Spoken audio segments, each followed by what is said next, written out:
பேஜ்ல உங்களுக்கு எந்த டிசைன் வேணுமோ அந்த டிசைனை செலக்ட் பண்ணிக்கோங்க. இன்கேஸ் டிசைன் வந்து பென்ட்ரைவ்ல இருக்கு அப்படின்னா இந்த ஆப்ஷனுக்குள்ள போனீங்கன்னா பென்ட்ரைவ்ல இருக்க டிசைன்ஸ் எல்லாமே ஷோ ஆகும். ஸோ அதுல உங்களுக்கு எந்த டிசைன் வேணுமோ அதை செலக்ட் பண்ணி சேவ் பண்ணிக்கோங்க. ஸோ அடுத்து செகண்ட் பேஜ், நீங்க செலக்ட் பண்ண டிசைனோட டைரக்ஷனும் ஆங்கிளும் நீங்க மாத்திக்கலாம். மொத்தம் 8 டைரக்ஷன் இருக்கும். ஆங்கிள் வந்து 90 டிகிரி வரைக்கும் உங்களுக்கு மாத்திக்கலாம். ஸோ அடுத்து வந்து தேர்ட் பேஜ். இந்த பேஜ்ல தான் நீங்க செலக்ட் பண்ணிருக்க டிசைனுக்கு கலர் ஆப்ஷன்ஸ் கொடுக்க முடியும். ஸோ ஃபர்ஸ்ட் எல்லா கலரையும் ஒரே கலரா மாத்திக்கோங்க. ஸோ இப்படி கலர் சேஞ்ச் ஆனதுக்கு அப்புறம் நீங்க கலர் மாத்தினீங்கன்னா உங்களுக்கு எங்க கலர் மாத்தணும் அப்படிங்கிறது தெரியும். ஸோ இப்போ இந்த இடத்துக்கு உங்களுக்கு என்ன கலர் கொடுக்கணுமோ அந்த கலரை இங்க நீங்க பார்க்க கூடாது.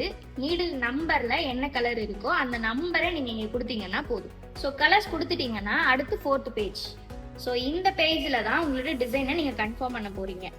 ஸோ ஃபர்ஸ்ட் இந்த ஆப்ஷனுக்குள்ள போனீங்கன்னா உங்களோட டிசைன் வந்து விசிபிளா தெரியும்.